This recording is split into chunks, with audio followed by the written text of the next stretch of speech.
अस्सलाम वालेकुम स्टूडेंट्स। आज का जो हमारा टॉपिक है that is uses of adverbs. We have already discussed uses of adjectives, uses of you have conjunctions, plus हमने डिस्कस किए प्रेपोजिशंस। बाकी जो पार्ट्स ऑफ स्पीच हैं, सब्जेक्ट वर्ब एग्रीमेंट का पार्ट, वो हमने ऑलरेडी डिस्कस कर लिए। Okay, so here we have some rules that how you can use adverbs. First thing is that what is adverb? Adverb is a word that is used to modify a verb, adjective or another adverb. यानी adverb वो word है जो हम use करते हैं modify करने के लिए verb को, adjective को या किसी दूसरे adverb को। अब verb क्या था? verb ये है कि जो किसी action को show करे, किसी state को show करे। state बोलते हैं हालत। जैसे मैं कहती हूँ कि मैं फॉर एग्जाम्पल आप ही, ठीक है, स्पीक्स, वो बोलता है। अब बोलना क्या है? बोलना वर्ब है ना, कोई काम कर रहा है बंदा। लेकिन अगर मैं यहाँ पे लिखती हूँ वो ऊंचा बोलता है, ही स्पीक्स लाउडली। अब इस सेंटेंस में लाउडली जो वर्ड है ये स्पीक्स को मॉडिफाई कर रहा है या इसमें एडिशन कर रहा है कि वो बंदा कैसे बोलता है। वो ऊंचा बोलता है, वो आहिस्ता बोलता है, वो तेज बोलता है, वो रुक रुक के बोलता है। हम उस बंदे के काम को एक्सप्लेन कर रहे हैं। So that's why here we have loudly is an adverb. Adverb, ad mean जमा, वर्ब मीन वर्ब में। लेकिन ये जो एडवर्ब होता है, वर्ब में भी कोई चीज ऐड करता है, एडजेक्टिव में भी। एडजेक्टिव में कैसे करता है? जैसे मैं यहाँ पे एक सेंटेंस लिख रही हूँ, you are very smart or you are very beautiful। अब you क्या है? तुम, कोई बंदा है, ठीक है। स्मार्ट, अब स्मार्ट कौन है? वो बंदा है, उसका काम स्मार्ट नहीं है। वो बंदा खुद स्मार्ट है या वो बंदा खुद, आप कोई भी उसकी क्वालिटी बताएं, other he is intelligent, he is beautiful, what ever. अगर हम किसी बंदे की क्वालिटी बताएंगे, किसी चीज़ की कोई एडिशन करेंगे कि वो कैसा है, कोई चीज़ कैसे काम कर रही है, उसको बोलते हैं एडजेक्टिव। वो हो जाएगा एडजेक्टिव। लेकिन अगर हम फिर उसकी डिग्री बताएंगे कि वो बहुत खूबसूरत है, बहुत अक्लमंद है, वेरी क्या, ही इज़ वेरी एडजेक्टिव, या कम है, तो आप उसको कहते हैं दैट इज एडवर्ब। ये भी हमारे पास एडवर्ब बन जाएगा। Smart is adjective. एडजेक्टिव का मतलब नाउन में मॉडिफाई करते हैं या प्रोनाउन में कि कोई काम कैसे हो, काम नहीं बल्कि कोई बंदा कैसा है या कोई चीज़ कैसी है। For example if you look at this white board, I can say this white board is very large. White board नहीं है, that this is just board, smart board, ठीक है, क्योंकि हम लोग वो ट्रेडिशनली वाइट बोर्ड पर पढ़ाते आए हैं तो इस वजह से वो वाइट बोर्ड ही दिमाग में होता है। Okay, so this board is very large और you can say this is very expensive. ये वाइट बोर्ड बहुत महंगा है, ये स्मार्ट बोर्ड बहुत महंगा है। अब मैं स्मार्ट बोर्ड के बारे में बात कर रही हूँ, किसी चीज़ के बारे में कर रही हूँ, मैं किसी काम की तारीफ नहीं कर रही। लेकिन if I say that it is very expensive, बहुत महंगा, तो वो जो वर्ड बहुत होगा ना, वो एडवर्ब होगा हमारे पास। Next one is adverb can modify another adverb. किसी दूसरे एडवर्ब को भी मॉडिफाई कर सकता है। ही स्पीक्स, अब वो कैसे बोलता था? लाउडली, ऊंचा। अगर मैं यहाँ पे लिखूं कि वो बहुत ऊंचा बोलता है, तो ये भी एडवर्ब होगा, ये भी एडवर्ब होगा। वो बहुत ऊंचा बोलता है, मतलब वर्ब को हम मॉडिफाई कर रहे हैं, उसमें बता रहे हैं कि वो कैसा काम करता है। फिर ये बता रहे हैं कि डिग्री, कितना ऊंचा बोलता है, बहुत ऊंचा बोलता है, या कोई चीज़ किस हद तक है, ठीक है। सो ये डेफिनेशन है एडवर्ब की, that how you can use adverbs in different sense with verbs, with adverbs as well as with adjectives. अच्छा, शी का मतलब क्या? सब्जेक्ट, वो, यानी कोई लड़की राइट्स, लिखती है, वेरी, बहुत, ठीक है। अच्छा, केयरफुल, केयरफुल का मतलब क्या होता है कि लाइक एहतियात, ठीक है। लेकिन वो बहुत केयरफुल है। अच्छा, लेकिन अब ये क्या है यहाँ पे? हम तो राइट्स को बता रहे हैं ना, हम लड़की के बारे में तो नहीं बता रहे कि लड़की केयरफुल है, हम काम के बारे में बता रहे हैं। काम से के बारे में जब ऐड कर रहे हैं कोई चीज़ तो we will write she writes very carefully, वो बहुत एहतियात से लिखती है। केयरफुल का मतलब होता है I am very careful, you are very careful, he is very careful, she is very careful, यानी वो बहुत ख्याल रखने वाला बंदा है या बंदी है। लेकिन जब काम के बारे में बात करेंगे, एहतियात से, ख्याल करने में और एहतियात में डिफरेंस होता है। जैसे आप कहते हैं that he is very caring, she is very caring, वो हो जाता है एडजेक्टिव कि हम उस बंदे के बारे में बता रहे हैं। काम के बारे में बताएंगे, most of the adverbs and with the word these two letters ly, ली, ठीक है। yes, so if we look at another sentence, ये बेसिक्स थी कि एडवर्ब्स होते क्या हैं, कैसे यूज होते हैं। अब हम आगे जाएंगे रूल्स की तरफ। ओके, ये हमारे पास एक वर्ड है that is too much, too है, टू एंड टू। अच्छा, ये दो वर्ड्स जब आपके पास सेंटेंस में स्टार्ट आते हैं so you can't replace them. अगर आप एक को रिप्लेस कर रहे हैं, if you are replacing too को अगर सो दैट के साथ रिप्लेस कर रहे हैं तो आप दूसरे जो ये वाला टू है उसको भी आप रिप्लेस करेंगे, रिप्लेस्ड विद। अच्छा, a sentence which is based on to format, we can't replace to with so, too को सो के साथ आप रिप्लेस नहीं कर सकते। And the second thing is so that के साथ नहीं कर सकते। And if we replace too, हम अगर टू को रिप्लेस करेंगे सो के साथ, सो दैट के साथ, too also must be replace with can not. इस टू को भी आपने रिप्लेस करना है किसके साथ, कैन नॉट के साथ। For example, he is too weak so that he can't walk, he is too weak to walk. यहाँ पे टू वीक है तो टू लगाएं, ना कि सो लगाएं। Another sentence is he is so weak then he can't walk, हमने इस टू को रिमूव किया, हमने क्या लगाया, so that। अब so that अगर आप लगाएंगे ना, इसके बाद फिर टू नहीं आएगा, इसके बाद आएगा that he cannot walk, that use करेंगे आप, that he cannot walk। Okay, next rule is we have much to। अच्छा, ये जो वर्ड है ना much to, एक आपके पास है टू मच टू। इस वर्ड का हम लोग यूज़ बहुत कम करते हैं। कुछ लोग ये सोचते हैं कि that this is incorrect word, this is correct word, लेकिन हम इसका यूज़ कम करते हैं, इसलिए हम इसको इनकरेक्ट समझ रहे होते हैं जब राइटिंग में सामने आता है। Okay, too much is use with nouns. जब आपके पास वर्ड होगा टू मच तो इसका मतलब ये है कि उसके बाद कोई नाउन आना चाहिए। And if you have a word much too, तो मच टू के बाद क्या आना चाहिए, अनप्लेजेंट एडजेक्टिव। अनप्लेजेंट मीन कैसा एडजेक्टिव कि जो किसी पॉजिटिव चीज़ को रेफर ना करे। लाइक वी हैव, अगर मैं यहाँ पे लिख रही हूँ beautiful, she is beautiful, this is positive, कोई अच्छा ही बता रहा है ना। अगली, बदसूरत, ये क्या है, negative. So same is the case with these words. Much too लिखेंगे, उसके बाद कोई, आप ये कह सकते हैं नेगेटिव सेंस में चीज़ को लेके जाएंगे। जैसे टू मच है तो टू मच के बाद नाउन आएगा, and after much too you have to use an unpleasant adjective. Unpleasant का मतलब होता है नाखुशगवार। जैसे यहाँ पे है एग्जाम्पल हमारे पास, that is his failure is too much painful for me. अब मैंने आपको क्या बताया है, दैट जो आपके पास नेगेटिव एडजेक्टिव्स होंगे, with these words you will use much too लगाएंगे। सो यहाँ पे हमने क्या लगाया, much too painful for me, this is incorrect, too much नहीं आएगा।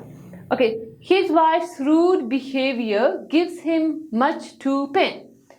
अब क्या है, पेन इज अ नाउन और इट इज अ वर्ब, और ये क्या है, एडजेक्टिव है, जो भी है। यहाँ पे हमारे पास मच टू नहीं आएगा, बिकॉज इस सेंस में अगर सेंटेंस को हम देखें, his wife's rude behaviour gives him too much pain, pain is a noun. ये एक नाउन है, नाउन से पहले हम क्या लगाते हैं, too much, and with unpleasant adjective we will use much too ugly, he is in, he has, this thing is much too painful. इस तरह से आपने इन एडवर्ब्स को यूज करना है। ओके अच्छा, here we have two words, one is quite and the other one is all. Whenever you have these two words, जब भी ये साथ आते हैं, जब भी आप इन दो वर्ड्स को यूज करेंगे तो आप इनको साथ नहीं यूज कर सकते। that he is quite right, he is quite all right, he is all right, जब आप लिखेंगे this is correct, he is quite right or he is quite all right, quite all right is incorrect। और अगर आप इसको ठीक करेंगे तो सिर्फ एक वर्ड यूज करेंगे, he is quite right और he is quite all right। Our next rule is we have a word enough। Whenever you have the word enough, उससे पहले हम लगाते हैं positive degree, he is great enough to pardon you। ये कुछ fix words हैं, जैसे हमने prepositions पढ़े, अभी हम आगे prepositions और भी पढ़ेंगे, that we have fixed prepositions। तो कुछ वर्ड्स हैं जिनके साथ फिक्स रूल होते हैं कि इनसे पहले आप ये लगा सकते हैं, बाद में ये लगा सकते हैं, कुछ वर्ड्स नहीं यूज कर सकते। सो same is the word case with word enough. जहाँ पे आपके पास वर्ड इनफ होगा, अगर आप एडजेक्टिव लगा रहे हैं, so you will be using positive degree of adjective great. अब ग्रेट की कंपैरेटिव डिग्री क्या थी, greater, great, greater, greatest. Okay, two negatives cancel each other and two, or you can say positive and negative attract each other। ये तो वैसे भी nature का एक रूल है, साइंसेस में भी आपने पढ़ा होगा। लेकिन यहाँ पे ग्रामर में वो क्या कह रहे हैं कि that you can't use two same negatives together, या दो पॉजिटिव डिग्रीज को एक साथ नहीं लिख सकते। I have not gone, I haven't got none।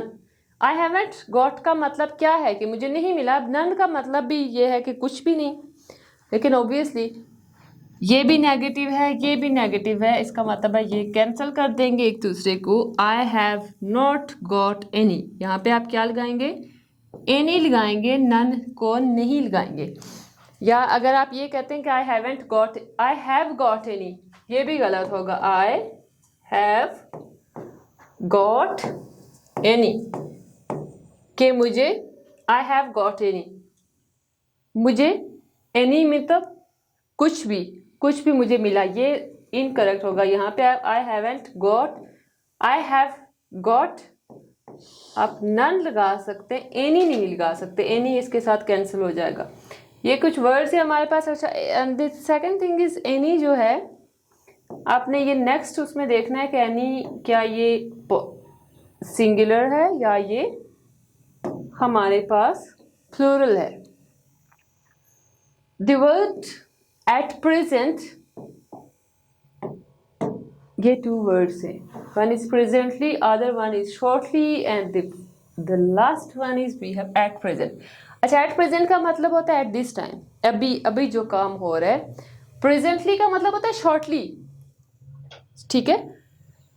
अच्छा, shortly का मतलब क्या है कि he will come back presently, come time में आ जाएगा, जल्दी आ जाएगा। जैसे आप कहते हैं I will be back soon, same is the case with this one, he will come back presently, मतलब वो जल्द ही वापस आ जाएगा या बहुत कम टाइम में वो वापस आ जाएगा। लेकिन at present का मतलब होता है अभी जो काम हो रहा है। लाइक यहाँ पे हमारे पास सेंटेंस है nothing more can be done presently। So nothing more can be done, इसका मतलब होता है कि बस कुछ और नहीं हो सकता। अब अभी की बात हो रही है कि एट द प्रेजेंट अभी नहीं कुछ हो सकता, तो आप प्रेजेंटली क्यों लगा रहे हैं। प्रेजेंटली का मतलब होता है बहुत कम टाइम में, incorrect. Nothing can be done, nothing more can be done at present, ठीक है। ओके, अच्छा, हार्ड का मतलब होता है सख्त। जैसे मैं कहती हूँ आई वर्क हार्ड, मैं सख्त मेहनत करती हूँ। हार्डली का मतलब होता है बहुत मुश्किल से, लाइक यू लिव हार्डली, आप बड़ी मुश्किल से गुजर बसर कर रहे हैं, रह रहे हैं। Like for example here I am in a room, so AC of है, गर्मी ज़्यादा है। अगर मैं कहती हूँ कि the people here live hardly, लोग यहाँ पे बड़ी मुश्किल से रह रहे हैं, तो वो हो जाएगा हार्डली। हार्ड का मतलब होता है मेहनत करना किसी काम में, तो हार्डली का मतलब होता है मुश्किल से। ये 2 वर्ड्स आपने याद करने, हार्डली की जगह हार्ड नहीं यूज़ करना और हार्ड की जगह हार्डली नहीं यूज़ करना। Next rule is we have much. अब मच कहाँ पे लगता है? Much is used before past participles and adjectives are adverbs. I have already told you that what is adjective, what is adverb. Of comparative degree and very is used. We have 2 separate words, very and the other one is much. अब very कहाँ पे लगता है? Before present participles and adjectives and adverbs of positive degree. The difference is much, पहली बात ये past participle से पहले लगेगा। पास्ट का मतलब होता है गुजरा हुआ, ठीक है।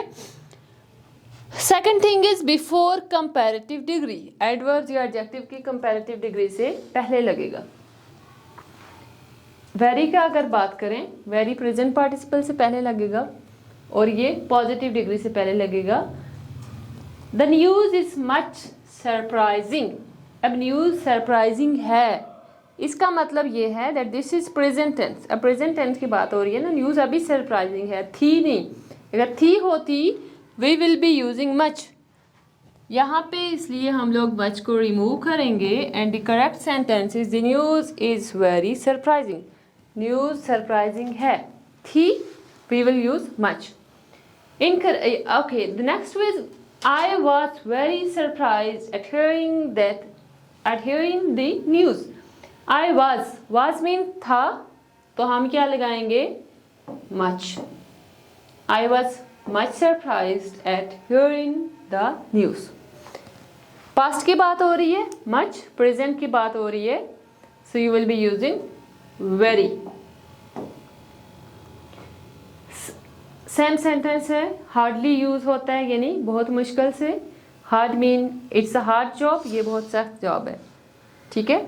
मुश्किल भी आप कह सकते हैं, ये बहुत मुश्किल जॉब है, ठीक है। लेकिन हार्डली मुश्किल से आप ये कह सकते हैं I am doing this job hardly, यानी बहुत मुश्किल से मैं ये काम कर रहा हूँ, कोई भी।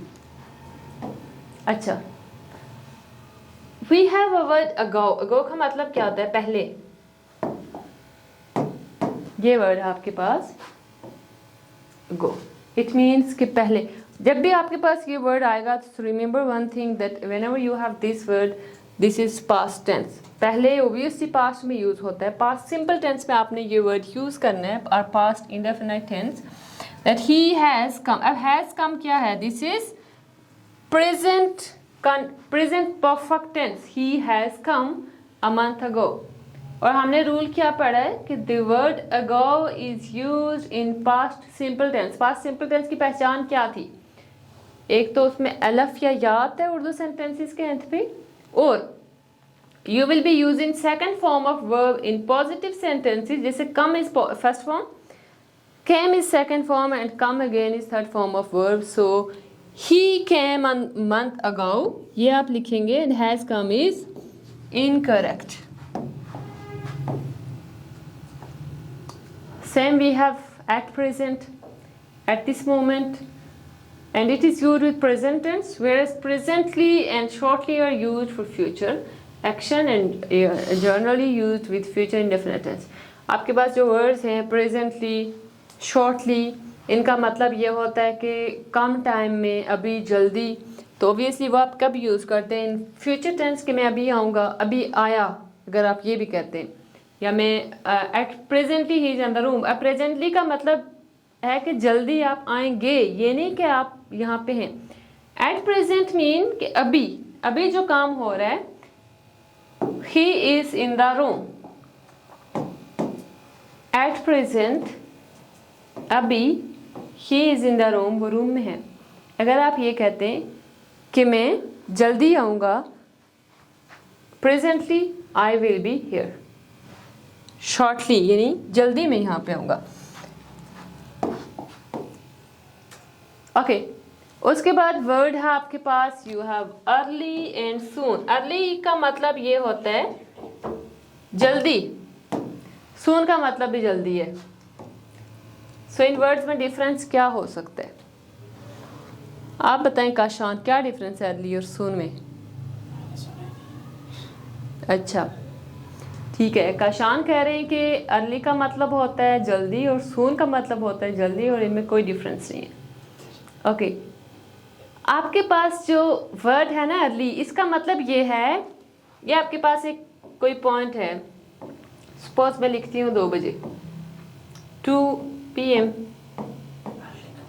ठीक है, इससे पहले, इससे पहले आप कह सकते हैं। सून का मतलब भी जल्दी है, लेकिन इसके बाद। समझ आ गई है शहजाद, समझ आइए? Okay, roses blossomed early this spring. अब इसका मतलब ये है कि इस स्प्रिंग में, स्प्रिंग का मतलब होता है मौसम बहार, फूल जल्दी खिले हैं। तो यहाँ पे सून आएगा या अर्ली आएगा? Roses blossomed early this soon. Early mean इस टाइम से पहले, अभी से पहले, सून मीन इसके बाद। सो इस स्प्रिंग में फूल जल्दी खिले, अर्ली और सून? Early. Yes. Here we have early. Early is correct word. Roses blossomed early in the spring. Next one is the word seldom. Seldom का मतलब होता है कभी कभार, ठीक है? ये आपके पास कुछ words हैं like the sentence which starts with seldom, never, hardly, rarely or scarcely takes an inverse structure, verb, subject, structure. आपने subject verb agreement पढ़ा है. That is the basic structure in English is SVO, subject verb object. लेकिन कभी कभी हमारी जो structure होती है ना वो चेंज भी होती है। लाइक आपके पास जब ये वर्ड्स आते हैं आप उनको रिवर्स ऑर्डर में लिखेंगे। Here we have seldom, seldom आ रहा है, seldom के बाद आप लिखेंगे seldom प्लस उसके बाद आप पहले वर्ब को लेके आएंगे, then object, then subject, ठीक है? मोस्टली तो ये होता है ना सेंटेंसेस में कि आप कोई भी आपके पास वर्ड है, पहले हमने सब्जेक्ट लिखा, देन वर्ब, देन उसके दिस इज हेल्पिंग वर्ब, उसके बाद हमने मेन वर्ब लिखा and then object. But whenever you have these word seldom, never, hardly, rarely, scarcely, so इनके बाद आपने ये करना है कि then use auxiliary verbs, after that use your subject, फिर उसके बाद मेन वर्ब लगाएं। ठीक हो गया? ओके, सेम रूल अप्लाई होगा for words like we have, जो वर्ड स्टार्ट होते हैं with here, there, away, out, up, indoor और आउटडोर, ठीक है? इन सब के साथ सेम वर्ड होते हैं। जैसे अवे है तो अवे सीता वेंट, पहले सब्जेक्ट, देन हमारे पास ये क्या है, this is subject, this is incorrect one, correct sentences. अगर आप करेक्ट वाले को देखें ना, ये है यहाँ पे। अच्छा, इसका रूल मैं यहाँ पे लिख लेती हूँ because we have some problem with this slide. ये है, okay, away Sita went, Sita is subject, went गई, लेकिन हमने रूल क्या पढ़ा है, पहले वर्ब लिखेंगे। अगर ऑक्सिलरी वर्ब नहीं है देन वर्ब लिखें, away went Sita, went verb Sita. ये आपने याद करने कि ये वर्ड्स हैं, इनके बाद इन्वर्जन होती है। इन्वर्जन मीन्स रूल चेंज होता है, सब्जेक्ट वर्ब, पहले सब्जेक्ट नहीं आता, पहले वर्ब आता है, ठीक है? Okay, so thank you so much. This is the video for that how you people can use adverbs. कैसे आप लोग adverbs को use कर सकते हैं in sentences. And after that, we will upload one more video that will be about prepositions, how you can use prepositions in sentences, as well as the complete rules that how the subject agrees with verb या कहाँ पे नहीं करता, all these things. अगर आपको और मज़ीद videos चाहिए, so you can watch our YouTube channel that is Vishal English shows. And if you are interested in classes, physical classes में आप इंटरेस्टेड हैं और online classes, you can also join us. We are here on 6th Road, Midway Shopping Mall, Vishal English House. Thank you so much.